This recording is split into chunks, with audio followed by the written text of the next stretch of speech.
এত সুন্দর একটা ঘোরার জায়গা মিস করেছি, এতদিন আসিনি। এত ভালো ধারণা বেড়ায়, যে যে এখনো আসেনি এই জায়গাটা কিন্তু অবশ্যই আসবে। এখানে তো পৌঁছে গেছি, পৌঁছে গিয়ে টিকিট কেটে নিয়েছি। চলো তোমাদের দেখায় এখানে টিকিটের দাম কিরকম আছে, কয় বছর অবধি ছাড় আছে, সবটাই এই স্ক্রিনে দেখিয়ে দিলাম, তোমরা দেখে নাও। এখানে আসতে হলে কিভাবে আসতে হবে সেটা কিন্তু আমি ভিডিওর লাস্টে বলে দিচ্ছি। আর জায়গাটা এত সুন্দর না, আমার এত ভালো লেগেছে, যেখানে বাচ্চাদেরকে আনলে তো ভীষণ খুশি হবে, খুব হ্যাপি হবে। চলো তোমরা দেখতে থাকো। আর কারা কারা এখানে ঘুরতে এসেছো অবশ্যই বলো। কিন্তু ভিতরে এন্ট্রি নেওয়ার সাথে সাথে আমি কিন্তু প্রচুর পাখির ডাক শুনতে পাচ্ছি। চলো তোমাদের শোনাই কেমন লাগছে ভিডিওটা অবশ্যই কিন্তু বলো।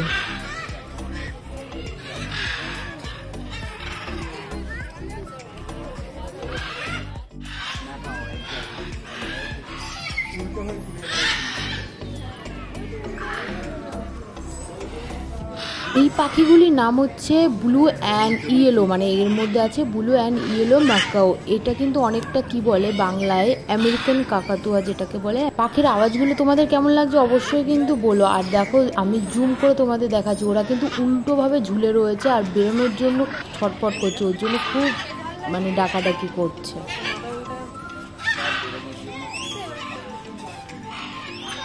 এবার যেই পাখিটা আমি তোমাদের সামনে দেখাচ্ছি সেই পাখিটা কিন্তু অনেকটা তোতা পাখির মতন, আর এটার নাম হচ্ছে লরি। প্রত্যেকটা বোর্ডে দেওয়া হচ্ছে পাখিটা কত বছর বাঁচবে, লেন্থ কতটা, কত ওয়েট। এই পাখি কিন্তু বিশেষত্ব এরা কিন্তু নরম ফুল বা নরম ফল আর বেরিজ খেতে খুব ভালোবাসে। এবার দেখো কালো কাকাতুয়া, আমি কিন্তু কালো কাকাতুয়া এই প্রথমবার দেখলাম, আর আগে আমি দেখেছি অবশ্য টিভিতে। আর কাকাতুয়াগুলো দেখে না আমার খুব ভালো লাগছিল, যদিও নিজের চোখে দেখাটার একটা এক্সপিরিয়েন্স দারুণ।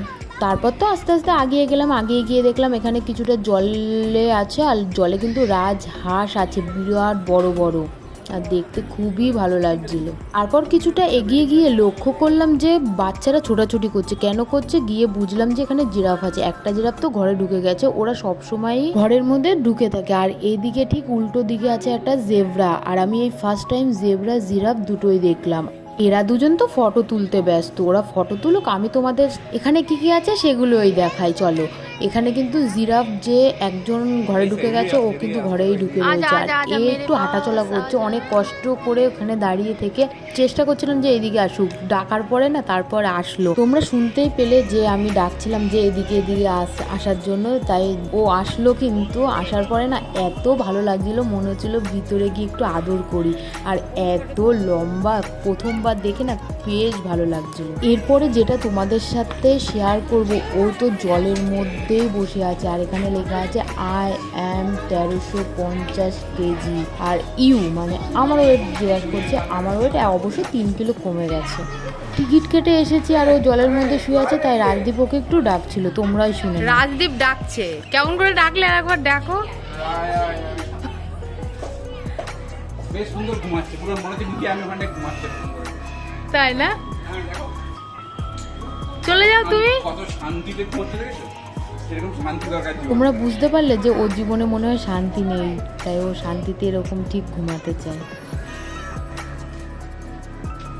আমার ইয়েতে ভিডিও করে নিয়েছি, একটু নড়লো আর কি, তুমি এতক্ষণ বললে তোমার কথা ও নড়লো মানে একটু নিঃশ্বাস নিল, তাই জলটা একটু নড়াচড়া করলো। যাই হোক, রাজদীপ বলার পরে কিন্তু একটু নড়ে দেখেছি। এবার দেখাবো হচ্ছে কুমির। কুমির আমি অনেকবার দেখেছি, তোমরা আমার ভিডিওতে অনেকবার দেখেছো কুমির। আমি যতবারই কুমির দেখি না কেন হাঁ করে ঘুমাচ্ছে, আর না হয় শুয়ে রয়েছে একদম টান টান হয়ে, দেখে মনে হবে মরে পড়ে আছে। এবার তোমাদের দেখাবো কিছু বাদর, যেটা প্রথমে দেখালাম কাপুচিন বাদর, একদম পুচকি টাইপের বাদর, আর ভিতরে কলা গাছ পুরো একদম ছারকার করে দিয়েছে, আর ওরা পুরো নেটের মধ্যে বন্দি রয়েছে। তাই এখানে কিছু কিছু বাদর আছে, সেগুলো সাইডে দেখলাম, দেখে আমরা যাবো আরো এগিয়ে যে এদিকে কি আছে। দেখো এখানে অনেক হরিণ আছে, অনেক হরিণও আমি 2-1বার দেখেছি যখন সুন্দরবন ঘুরতে গেছিলাম কিছুদিন আগে, জলদাপাড়া ঘুরতে গেছিলাম। ভিডিওগুলো যদি কেউ না দেখে থাকো নিচে লিঙ্ক দেওয়া আছে, গিয়ে দেখে নিও। প্রচুর হরিণ দেখে নিয়েছি, আর লাস্ট এই অবধি এখানে এন্ড, এরপরে আর ওদিকে জায়গা নেই, এখান থেকে আমরা চলে যাব। এই হরিণগুলো প্রচুর যখন জলদাপাড়া ঘুরতে গেছিলাম তখন দেখেছি। তারপর দেখতে দেখতে তো একদম ফ্রন্টে চলে এসেছি। আর এবার বেরোবো এখান থেকে। আর এখানে ভিতরে তো বাইরের খাবার নিয়ে অ্যালাউ নেই, কিন্তু ভিতরে একটা ক্যাফে আছে, তোমরা এখানে বসে কিছু খেতেই পার। আর এখানে নিয়ম আছে, পশুদেরকে কিন্তু কোনো খাবার দেবে না, ওদেরকে ওদের মতন থাকতে দেবে, ডিস্টার্ব করবে না একদমই। চারিদিকটা থেকে শুধু বয়ে আসছে পাখির আওয়াজ আর পাখির আওয়াজ। বাই দ্য ওয়ে, ভিডিওটা কেমন বানালাম বলো, আর তোমাদের সাথে সবটাই শেয়ার করলাম। ভালো লাগলে লাইক সাবস্ক্রাইব করতে কিন্তু ভুলো না।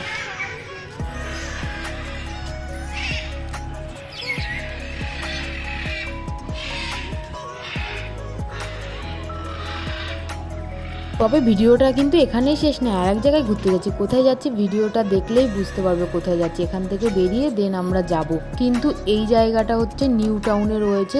আমরা যেখানটায় মেন ঘুরতে যাব সেখানে যাওয়ার পথে মিনি জুটা পড়ে, তাই এখানে এসে ঘুরে গেলাম। এইটা কিন্তু নিউ টাউনে রয়েছে, আর জায়গাটার নাম হচ্ছে হরিণালয়। তোমাদেরকে দেখিয়েছি বোর্ডে অনেকবার, যে হরিণালয় বলে নিচে লেখাই রয়েছে নিউ টাউন। ওখান থেকে বেরিয়ে কিছুটা আগে গিয়ে একটা রোড দিয়ে গেলাম না, রোডটা এতটাই সুন্দর, দেখে খুব ভালো লাগলো। আর এই জায়গাটা পড়েছিল রাস্তার মাঝখানে, তো আমরা এখানে বেরিয়ে কিছুটা ভিডিও ফটো তুললাম। তারপরে আমরা চলে গেছিলাম ইকো পার্কে। আর আমরা আজকে বেরিয়েছিলাম ইকো পার্কে যাওয়ার জন্য। ইকো পার্কে আমি ফার্স্ট টাইম যাচ্ছি, আগে কখনো যাইনি, বাড়ির এত কাছে থাকতেও আমি যাইনি। তো এখানে এসে না এত বড় এরিয়া, আর এই দূরের থেকে দেখলাম পিরামিডগুলো দেখা যাচ্ছিল, দেখে বেশ ভালোই লাগছিল। আর প্রচুর ভিড় সামনে।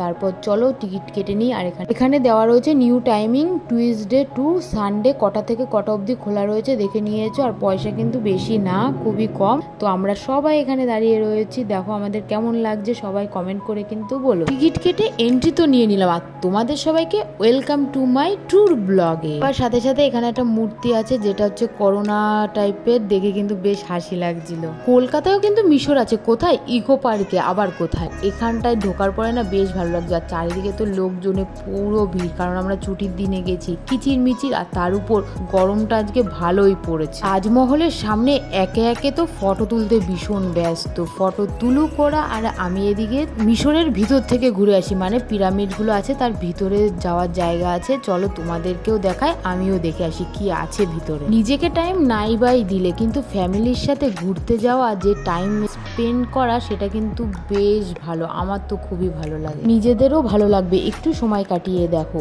ভিতরে ঢুকতেই চোখে পড়লো এই ছবিগুলো, এগুলো দেখে কিন্তু আমার বেশ ফিল হচ্ছিল যে আমি অন্য কোথাও আছি। কলকাতার ভিতরে যে ইকো পার্কে আছি সেটা আমার একটুও মনে হচ্ছিল না। যাই হোক, দেখতে কিন্তু বেশ ভালো লাগছিল। মিশর থেকে তো বেরিয়ে এবার চলে আসলাম এই সাইডে। এই সাইডে কি রয়েছে? রয়েছে কলোসিয়াম, আর এই সাইডে রয়েছে আমাদের সুন্দর একটা তাজমহল। যেই তাজমহলের সামনে দাঁড়িয়ে ডুয়েট ফটো ভিডিও তুলতে আমি ফেসবুকে রিলস অনেক দেখেছি, আর সত্যি ভিডিওগুলো কিন্তু বেশ ভালো হয়। আর দেখো সূর্যটা কিন্তু ঠিক মাথার উপরে রয়েছে, এত তেজ দিচ্ছে আজকে, পুরো এত গরম যে ঘুরতে ঘুরতে হাঁপিয়েই পড়ছি। তোমরা কারা কারা এসে ইকো পার্কটা পুরোটা একদিনে ঘুরতে পেরেছো? আমি কিন্তু একদিনে ঘুরতে পারিনি। আজকে যেটুকু তোমাদের সামনে ভিডিও করছি সেটুকু দেখো, আর নেক্সট টাইম আমি তোমাদেরকে পুরো ভিডিও করে দেখো। তাজমহলে উপরে উঠলাম, উঠে দেখি ডুয়েট ফটো, কাকু কাকিমা, ভাই বোন, দাদা দিদি সবাই যে যার নিজেদের মতন ছবি তুলছে। গেট থেকে ঢুকে কিন্তু জাস্ট এই অবধি এসেছি, এর মধ্যে পুরো হাঁপিয়ে গেছি। যে পরিমাণে রোদটা দিয়েছে না,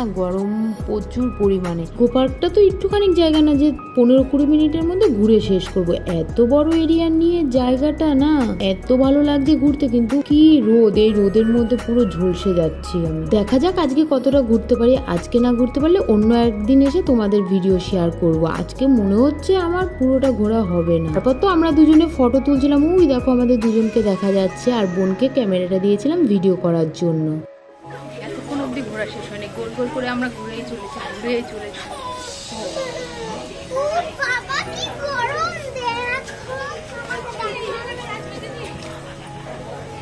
দাঁড়া দাঁড়া,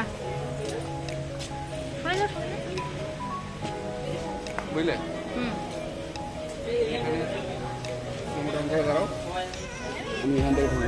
ঘুরতে ঘুরতে পৌঁছে গেলাম এই কলোসিয়ামের মধ্যে। আর এখানে ঠিক আগেরকার দিনে রাজাদের যুদ্ধ হতো, যেই রাজা হেরে যেত সেই রাজাকে ধরে আনতো, ধরে এনে চারি সাইডে সবাই বসে থাকতো, আর মাঝখানে সেই রাজাকে দিয়ে দিত। তার সাথে হয়তো বাঘ কিংবা সিংহ ছেড়ে দিত, ওরা যুদ্ধ করতো, এবার যে বেঁচে থাকবে তাকে কৃতদাস বলা হতো। আমি যেটুকু জানলাম তোমাদের সাথে সেটুকুই শেয়ার করলাম। আর ভিডিওটা ভালো লাগলে সাবস্ক্রাইব করতে কিন্তু ভুলো না। ঘুরতে গেছো ভালো কথা, কিন্তু বোতল, চিপসের প্যাকেট, কোল্ড ড্রিঙ্কসের বোতল এসব খেয়ে না এখানে ওখানে ফেলবে না। সত্যি বলছি, দেখতে খুবই খারাপ লাগে। এত সুন্দর একটা ঘোরার জায়গা আর বড় বড় অক্ষরে লেখা থাকে ইউজ মি, যে ডাস্টবিনগুলো লেখা থাকে সেখানেই তো ফেলতে পারো। সবাই একটু খেয়াল করলে এইসব কিন্তু খুব পরিষ্কার পরিচ্ছন্ন থাকতেই পারে। নিজেদের দায়িত্ব বোতলটা ডাস্টবিনে ফেলা, সেরকম ভাবে ফেলতেই পারো। ওখান থেকে বেরিয়ে তোমরা দেখলে আমরা জলের ওই জায়গাটা ঘুরতে গেছিলাম, আর এই রোদের মধ্যে জলগুলো গায়ে হাত পায়ে পড়ে কিন্তু বেশ ভালো লাগছিল। থেকে বেরিয়ে হাঁটতে হাঁটতে পৌঁছে গেলাম এখানটাতে। এখানে কি বলে আমি জানি না, তবে সামনে দিয়ে একটা ট্রেন আসছে, যেখানে বিদেশে যে ট্রেনগুলো চলতো সেই ট্রেন।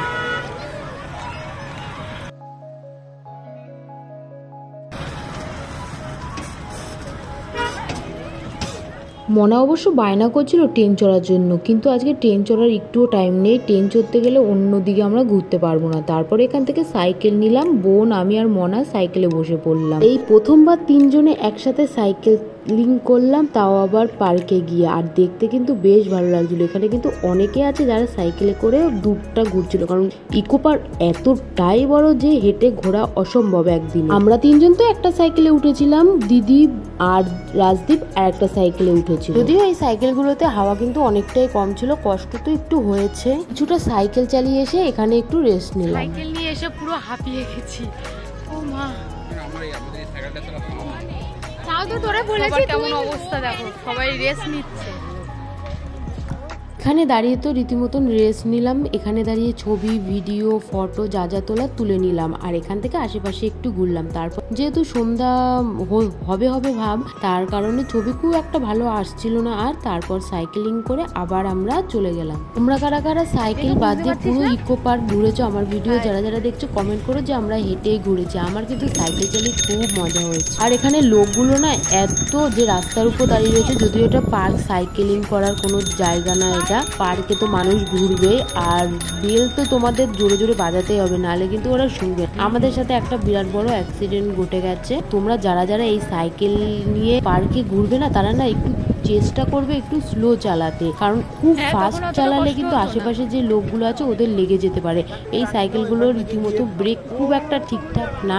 তুমিও এদিক থেকে সাইকেল নিয়ে যাচ্ছ, ওদিক থেকে সাইকেল নিয়ে লোকে আসছে, তারপর মাঝখানে মিডিলে লোকগুলো দাঁড়িয়ে রয়েছে, তাই বিরাট বড় একটা অ্যাক্সিডেন্ট হতে আমরা বেঁচে গেছি। কিন্তু রাজদীপের হাতে খুব জোরেই লেগেছে, জায়গাটা পুরো ফুলে গেছে। আমি তো এখানে যে সাইকেল জমা দেওয়ার সময় আমি বললাম যে যাদের সাইকেল দেবেন একটু বলে দেবেন যাতে স্পিডে না চালায়, কারণ অন্য দিক থেকেও স্পিডে আসলে দুটো একসাথে ধাক্কা লেগে একটা অ্যাক্সিডেন্ট হতে পারে। তারপর তো সাইকেল দিয়ে ওখানে ঝর্ণা কিছুক্ষণ দেখে তারপর মেন গেটের দিকে যাব। আর রাস্তাগুলো না রাত্রিবেলায় লাইটগুলো জ্বালানোর জন্য খুব সুন্দর লাগছিল দেখতে। বাড়ি ফিরতে হবে, না হলে কিন্তু আরো অনেকটা টাইম কাটাতে পারতাম, কারণ বাড়িটা আমাদের অনেকটাই দূরে। পার্কের সামনে ঠিক এরকম VR গেমিং এর একটা জায়গা আছে, ভিতরটা ঢুকে তো পুরো এরকম লাগছিল। আর রাজদীপ যেহেতু গেম বলতে অজ্ঞান, তাই ও প্রথমেই ঢুকেছিল। ও ঢুকে একটা গেম কিছু একটা খেলছিল, আর তখনই চোখে পড়লো এই মেয়েটা পুরো উল্টে যাচ্ছে আর চোখে কিছু একটা দেখছে, এটা আমরা দেখতে পাচ্ছি না। আর আমার কিন্তু বেশ ভালো লেগেছে। আমরা দেখেছিলাম ডাইনোসর, কারণ মনা আছে তাই অন্য কিছু দেখলে ভয় পাবে, তাই অন্য কিছু দেখিনি, ডাইনোসর দেখেছি। সারাদিন তো পার্কে ঘুরতে ঘুরতে সেরকম কিছু খাওয়া হয়নি, তাই বেরিয়েই মোমো আর স্যান্ডউইচ অর্ডার করলাম, সেটা সবাই মিলে খেলাম। আর স্যান্ডউইচ মোমোটা দারুণ বানিয়েছিল। আজকের মতন ভিডিওটা এখানে। ভিডিওটা ভালো লাগলে লাইক, সাবস্ক্রাইব করে দিও। দেখা হচ্ছে নেক্সট ভিডিওতে সবার সাথে।